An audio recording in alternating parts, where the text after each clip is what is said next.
नमस्कार। आज 28 अप्रैल है, दिन मंगलवार। ये है पटना समाचार। आइए जानते हैं बिहार की 30 फटाफट बड़ी खबरों को।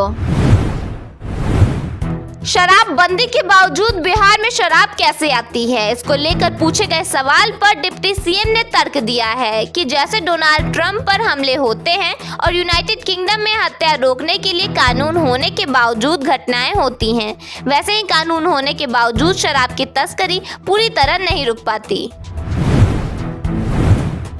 शिवहर में बारिश हुई, जबकि भागलपुर और सुपौल में बादल छाए रहे। 13 जिलों में अलर्ट जारी किया गया है। आंधी और ठनका से 5 लोगों की मौत हो गई। वहीं 8 जिलों का तापमान 40 डिग्री से अधिक दर्ज किया गया है। औरंगाबाद में शादी के दिन दूल्हे के पिता को गोली मार दी गई। बताया गया कि वह बेटे का सेहरा लेकर लौट रहा था। खबर के अनुसार दुल्हन के बॉयफ्रेंड ने पहले ही चेतावनी दी थी कि वहां शादी नहीं करना। सेंचुरी बनाने के बाद वैभव सूर्यवंशी ने अपने पिता से सॉरी कहा और संघर्ष के दिनों को याद किया। उन्होंने कहा कि बातों से नहीं, बल्ले से जवाब देना जरूरी था। सहरसा में 7 साल की बच्ची से का मामला सामने आया है। आरोपी को गिरफ्तार कर लिया गया है। बच्ची आम के बगीचे में टिकोला चुनने गई थी। फटे कपड़े तथा से लथपथ घर लौटी। जहानाबाद में दूल्हे के नशे में धुत होने पर दुल्हन ने शादी से इनकार कर दिया। इसके बाद बारात बिना शादी के लौट गई। बताया गया कि 21 तारीख को तिलक हुआ था। दरभंगा में शादी का झांसा देकर युवती से शोषण का मामला सामने आया है। पुलिस के पहुंचने पर दूसरी शादी रुक गई, जबकि दूल्हा फरार हो गया। उसकी गिरफ्तारी के लिए छापेमारी की जा रही है।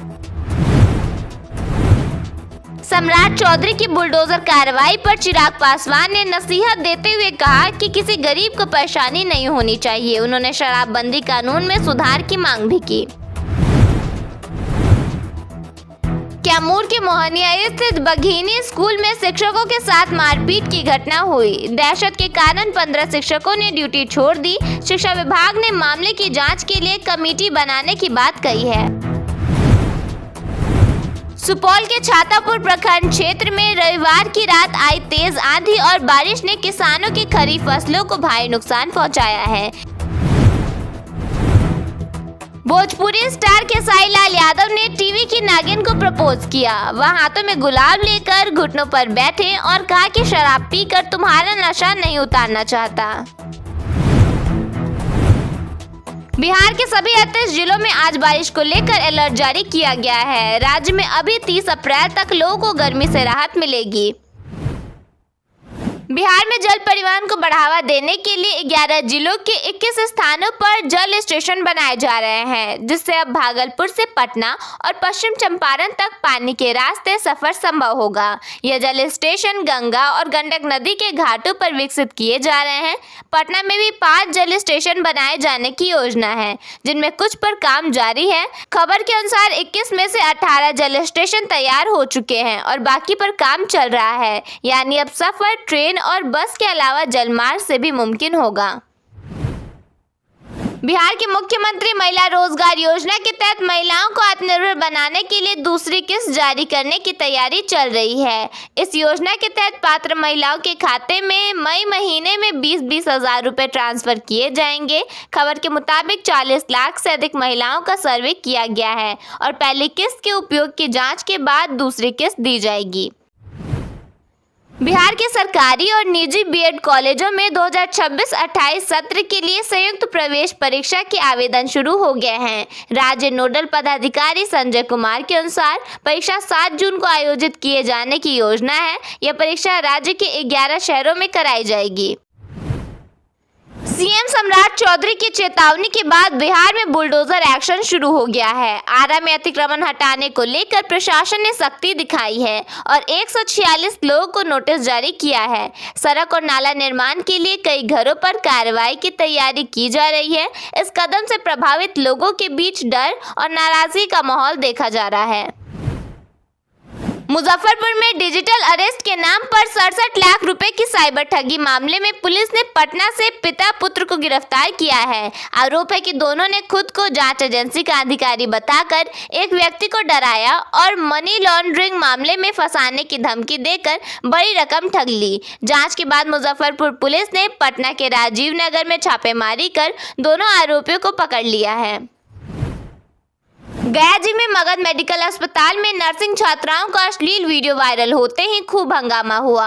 जीएनएम और बीएससी नर्सिंग ट्रेनिंग परिसर में देर रात हाई वोल्टेज ड्रामा चला।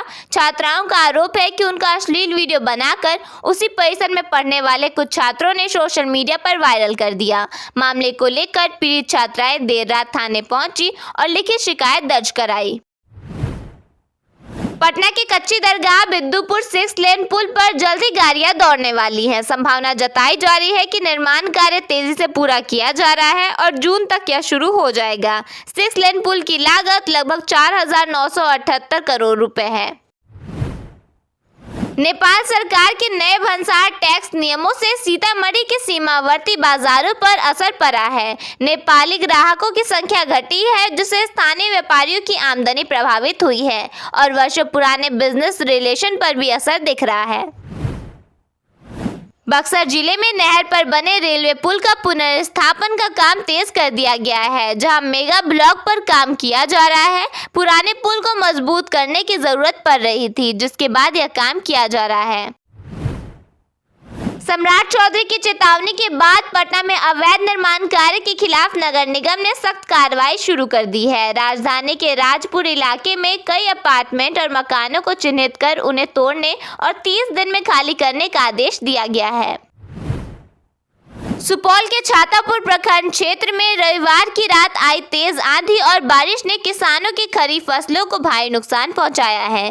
तेज हवा और बारिश के कारण कई जगहों पर मक्का और विभिन्न सब्जियों की फसलें जमीन पर बिछ गईं, जिससे उत्पादन पर सीधा असर पड़ने की आशंका जताई जा रही है। आरा शहर में लगन के मौसम और पेट्रोल की कमी की अफवाहों के कारण पेट्रोल पंपों पर लंबी कतारें देखी जा रही हैं, जिससे लोगों को घंटों इंतजार करना पड़ रहा है और कई जगहों पर नोक-झोंक भी हुई।